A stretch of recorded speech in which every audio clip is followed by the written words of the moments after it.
2022년 1월 10일 새벽 예배를 하나님께 드리도록 하겠습니다. 기도하겠습니다. 거룩하신 하나님 감사합니다. 주께서 우리에게 허락하여 주시는 귀한 은혜를 따라 오늘도 우리의 생명이 주께 맡겨져 있음을 고백하며 하나님께 우리의 삶을 드리기를 소망합니다. 주님 우리를 붙들어 주시고 하나님께서 선하게 인도하시는 뜻대로 우리가 순종하며 나아갈 수 있도록 순종하며 주께서 기뻐하시는 그 삶을 살아갈 수 있도록 인도하여 주시옵소서.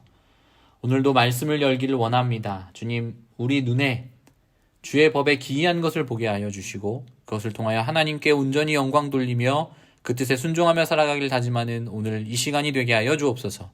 예수님 이름으로 기도합니다. 아멘. 오늘 함께 살펴보실 하나님 말씀은 창세기 30장 1절에서 24절까지 말씀입니다. 제가 읽도록 하겠습니다. 라헬이 자기가 야곱에게서 아들을 낳지 못함을 보고 그의 언니를 시기하여 야곱에게 이르되 내게 자식을 낳게 하라. 그렇지 아니하면 내가 죽겠노라. 야곱이 라헬에게 성을 내어 이르되 그대가 임신하지 못하게 하시는 이는 하나님이시니 내가 하나님을 대신하겠느냐. 라헬이 이르되 내 여종 비라에게로 들어가라. 그가 아들을 낳아 내 무릎에 두리니 그러면 나도 그로 말미암아 자식을 얻겠노라 하고 그의 시녀 비라를 남편에게 아내로 주매 야곱이 그에게로 들어갔더니 비라가 임신하여 야곱에게 아들을 낳은지라. 라헬이 이르되 하나님이 내 억울함을 푸시려고 내 호소를 들으사 내게 아들을 주셨다 하고 이로 말미암아 그의 이름을 단이라 하였으며 라헬이 시녀 비라가 다시 임신하여 둘째 아들을 야곱에게 낳으매 라헬이 이르되 내가 언니와 크게 경쟁하여 이겼다 하고 그의 이름을 납달리라 하였더라. 레아가 자기의 출산이 멈춤을 보고 그의 시녀 실바를 데려다가 야곱에게 주어 아내로 삼게 하였더니 레아의 시녀 실바가 야곱에게서 아들을 낳으매 레아가 이르되 복되도다 하고 그의 이름을 가시라 하였으며 레아의 시녀 실바가 둘째 아들을 야곱에게 낳으매 레아가 이르되 기쁘도다 모든 딸들이 나를 기쁜 자라 하리로다 하고 그의 이름을 아셀이라 하였더라. 밀 거둘 때에 루벤이 나가서 들에서 합 한 채를 얻어 그의 어머니 레아에게 드렸더니 라헬이 레아에게 이르되 언니의 아들의 합 한 채를 청구하노라. 레아가 그에게 이르되 내가 내 남편을 빼앗은 것이 작은 일이냐. 그런데 내가 내 아들의 합 한 채도 빼앗고자 하느냐. 라헬이 이르되 그러면 언니의 아들의 합 한 채 대신에 오늘 밤에 내 남편이 언니와 동침하리라 하니라. 저물 때에 야곱이 들에서 돌아오매 레아가 나와서 그를 영접하며 이르되 내게로 들어오라. 내가 내 아들의 합 한 채로 당신을 샀노라. 그 밤에 야곱이 그와 동침하였더라. 하나님이 레아의 소원을 들으셨으므로 그가 임신하여 다섯째 아들을 야곱에게 낳은지라. 레아가 이르되 내가 내 시녀를 내 남편에게 주었으므로 하나님이 내게 그 값을 주셨다 하고 그의 이름을 이사가리라 하였으며 레아가 다시 임신하여 여섯째 아들을 야곱에게 낳은지라. 레아가 이르되 하나님이 내게 후한 선물을 주시도다. 내가 남편에게 여섯 아들을 낳았으니 이제는 그가 나와 함께 살리라 하고 그의 이름을 스불론이라 하였으며 그 후에 그가 딸을 낳고 그의 이름을 디나라 하였더라. 하나님이 라헬을 생각하신지라. 하나님이 그의 소원을 들으시고 그의 태를 여셨으므로 그가 임신하여 아들을 낳고 이르되 하나님이 내 부끄러움을 씻으셨도다 하고 그 이름을 요셉이라 하니 여호와는 다시 다른 아들을 내게 더하시기를 원하노라 하였더라. 아멘. 야곱은 삼촌 라반의 집에서 일하면서 라반의 딸들 가운데 둘째인 라헬을 사랑하였습니다. 그녀를 아내로 맞이하기 위해 야곱은 수고로움을 감수하였지요. 외삼촌 라반이 그를 속임으로 말미암아 첫째 레아와 라헬을 아내로 맞이하게 됩니다.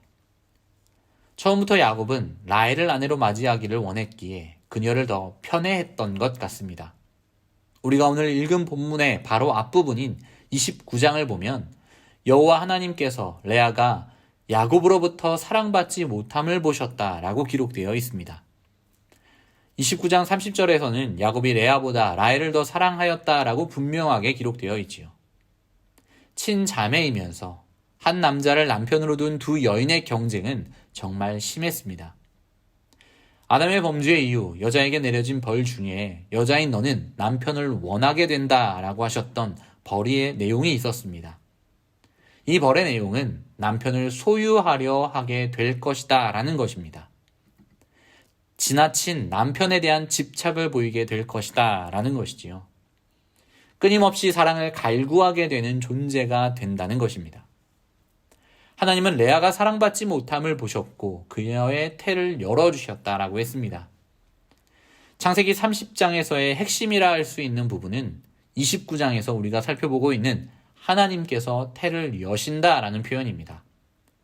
라헬이 자녀를 낳지 못함으로 인하여 야곱에게 성을 내고 임신하지 못하면 죽겠다라고 협박하는 장면에서 야곱이 다시 한번 강조하였던 내용이기도 하지요. 생명은 오직 하나님께 달려있고 새 생명을 허락하시는 분은 오직 하나님이십니다. 언니 레아만 출산하고 있는 상황을 두고 라헬은 매우 고통스럽게 여겼습니다. 남편의 사랑을 받고 있음이 분명했으나 자녀로 인하여서 그 사랑을 빼앗길까 두려워했지요. 그래서 그녀는 자신의 종 비라를 통하여 자녀를 낳겠다고 말하고 그녀에게서 아들을 낳을 것을 야곱에게 요구합니다. 비라를 통해 결국 자녀를 낳은 라헬은 의기양양했습니다. 단과 납달리를 낳고 억울함을 푸셨다라는 뜻의 이름과 경쟁한다라는 뜻의 이름으로 자녀의 이름을 붙이게 되지요. 라헬이 시작한 자녀의 경쟁이 본격적으로 불붙기 시작한 것이었습니다. 레아도 자신의 출산이 멈추자 이제 그녀도 자신의 여종 실바를 통해 자녀를 출산하게 합니다. 라헬이 이제 자녀를 얻게 되었으니 자신을 더욱 사랑하지 아니하였던 야곱에게 그 사랑을 라헬에게 빼앗길까 두려워했던 것이지요. 라헬과 같은 방법으로 아들을 얻기를 원했고 그를 통하여 동생 라헬과의 경쟁에서 이기고자 하였습니다. 레아는 심지어 큰아들 루벤이 합 한 채를 가지고 왔을 때 그것을 동생 라헬에게 주고 야곱과 동침하려 하였습니다. 여기서 합 한 채라고 하는 것은 맨드레이크 열매로서 근동에 사는 여인들에게는 최음제와 강장제로 여겨지는 것이었습니다. 그리함으로 이가 사랑의 과실로 불리기도 했다고 합니다. 이 식물이 임신을 촉진시킨다고 믿었기에 자녀를 낳지 못하고 있는 라헬이 그것을 언니인 레아에게 요구하였고 그것을 받아 야곱과 동침하려 했던 것입니다. 아들이 가져온 합 한 채를 통해서 야곱의 사랑을 받으려 하였고 그 합 한 채를 통하여 아이를 낳고자 하였던 것이 이 라헬의 의도였던 것입니다. 자녀를 낳기 위한 경쟁이 점점 심해지고 있는 것을 우리는 성경을 통하여 보게 됩니다. 경쟁이 점점 심화되는 것을 보신 하나님께서 이제 라헬의 기도에 응답하십니다. 자녀를 가지기 원했던 그녀의 소원을 들으시고 라헬의 태를 여셨다라고 했지요. 그리함으로 라헬이 임신하여 아들을 낳게 되었고 요셉이라는 이름을 붙이게 됩니다. 성도 여러분, 요셉이라는 이름의 뜻은 두 가지 상반된 의미를 가집니다. 먼저 제거하다라는 뜻의 히브리어 아사프와 관련하여 생각해 보면 결혼하여 7년이 지나도록 수태하지 못한 라헬의 수치를 하나님께서 제거해 주셨다라는 뜻의 고백이 됩니다. 당시 고대 근동에서는 자녀가 없는 것을 큰 수치로 생각했기에 그녀의 수치를 이 요셉을 낳음으로 하나님께서 제거해 주셨다라는 의미로 이 이름을 붙인 것으로 봅니다. 또한 증가하다라는 뜻에 가지고 있는 히브리어 단어 야사프로 볼 때 하나님 여기서 멈추지 마시고 아들을 더하여 주시옵소서라는 소망을 담은 이름이기도 했던 것이지요. 사랑하는 서문호교회 성도 여러분, 하나님은 악을 선으로 바꾸십니다. 자매의 시기와 질투가 가정에 큰 위기를 초래할 수 있었음에도 불구하고 하나님께서 아브라함과 이삭에게 약속하신 자손의 축복을 이루는 수단으로 그것을 사용하십니다. 충만한 선민의 가계를 이루게 하신 것이지요. 이렇게 야곱의 아들들이 훗날 선민 이스라엘의 12지파의 근간을 이루게 하심으로 경쟁적인 자녀 생산의 배후에 하나님의 선한 의지가 있음을 우리가 발견하게 됩니다. 그러나 남편을 원함으로 경쟁적으로 자녀를 낳고 있는 야곱의 가정이 얼마나 미움과 경쟁의식으로 가득 찼는지 우리가 보게 됩니다. 자녀의 수를 가지고 자매들은 경쟁하였고 당사자들 뿐만 아니라 그녀들의 시종까지 이 경쟁에 동참시킵니다. 야곱과 에서 간에 발생했던 형제 간의 다툼 이후 이복 형제들 간의 시기와 범죄까지 이 야곱의 가정에 이어지게 됩니다.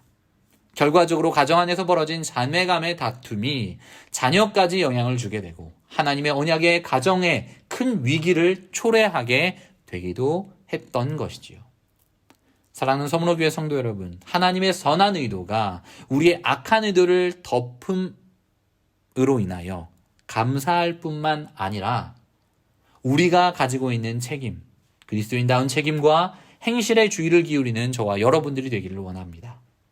자매의 시기와 실투가 한 가정에 큰 위기를 초래했던 것처럼 우리가 그리스도인다운 행실과 책임을 가지지 못하면 우리가 섬기고 있는 교회에 큰 위기를 초래할 수 있음을 기억하며 주의 선한 의도를 조차 순종하기를 다짐하는 저와 여러분들이 되기를 간절히 축원합니다.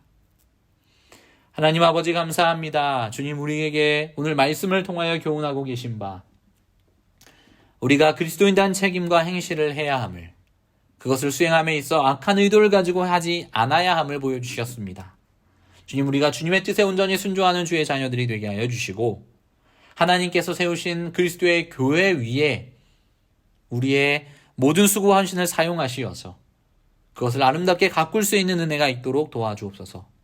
우리의 악한 의도를 주님의 선한 의도로 덮어 주시옵시고 선을 악으로 바꾸시는 그 하나님을 온전히 찬양하는 우리 모두가 될 수 있도록 도와주시옵소서. 모든 말씀 예수님의 이름으로 기도합니다. 아멘.